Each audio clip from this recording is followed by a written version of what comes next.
So this is the second part of today's lecture. Here in 11th point you see muscular force.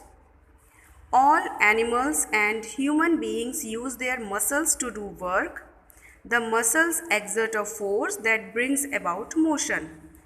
Okay, this is called muscular force.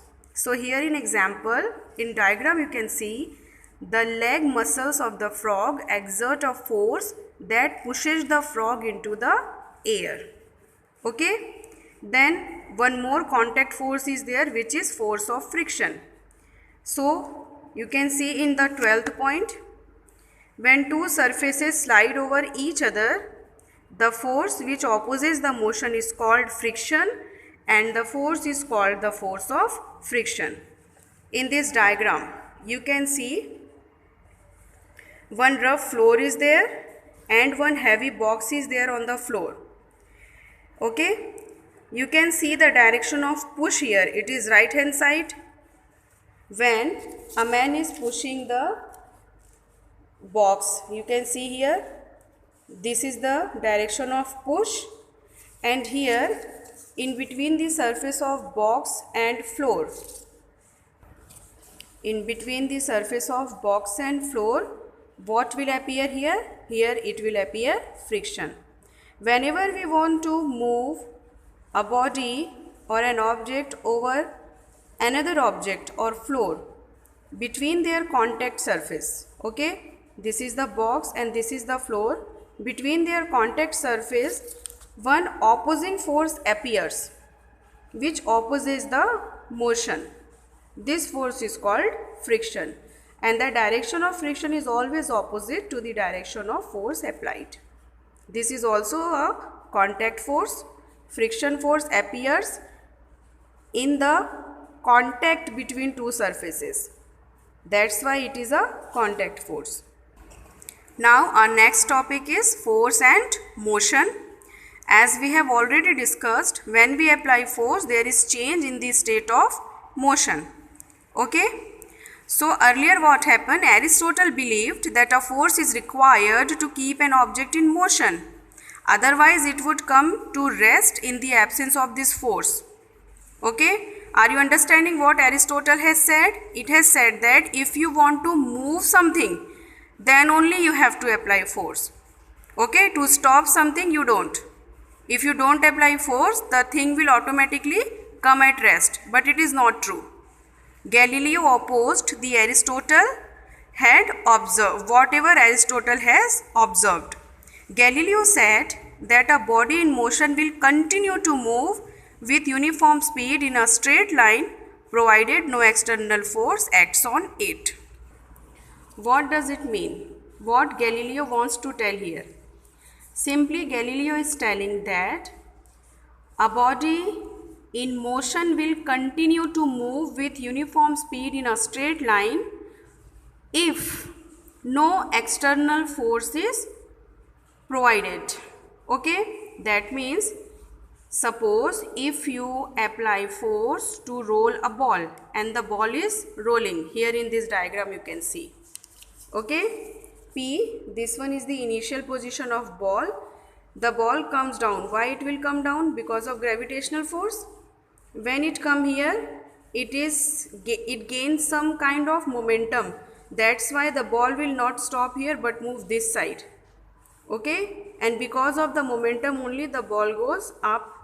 When it reaches here, what happened? Because it has to go up and gravitational force is pushing it down. So the ball cannot go further, move further, and it will come back to the floor. So this will be the final position of the ball. Here in the second diagram you can see this slope is very straight.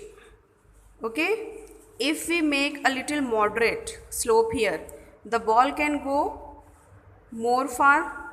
Why? Because here the gravitational force is not that much. Okay, here the height is more, that's why ball cannot go up so far and gravitational force pull it back.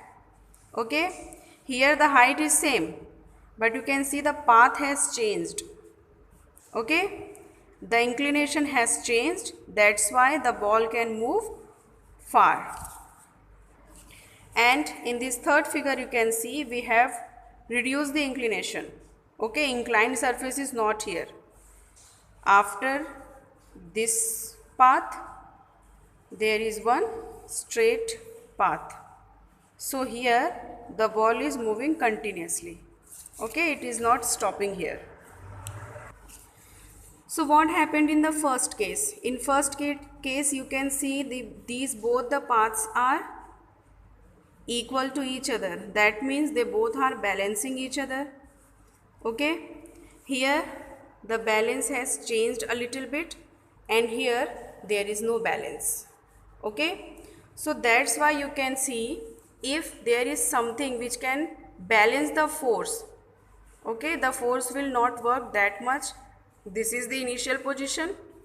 The ball can go only to the level of the initial position because both the surfaces are at same inclination, and that's why they balance each other. Here balance is decreased a little bit, that's why ball can move further. Here there is nothing to balance this force. The force applied here is not balanced by this surface, and that's why the ball is rolling here, okay, and traveling more distance. So what is basically Galileo's law of inertia? When no unbalanced force is exerted on a body, it stays at rest or moves in a straight line with constant speed. That is, it will remain unaccelerated. Here in third case, this ball is moving on the plane floor. There is no balance force which can stop the marble, okay.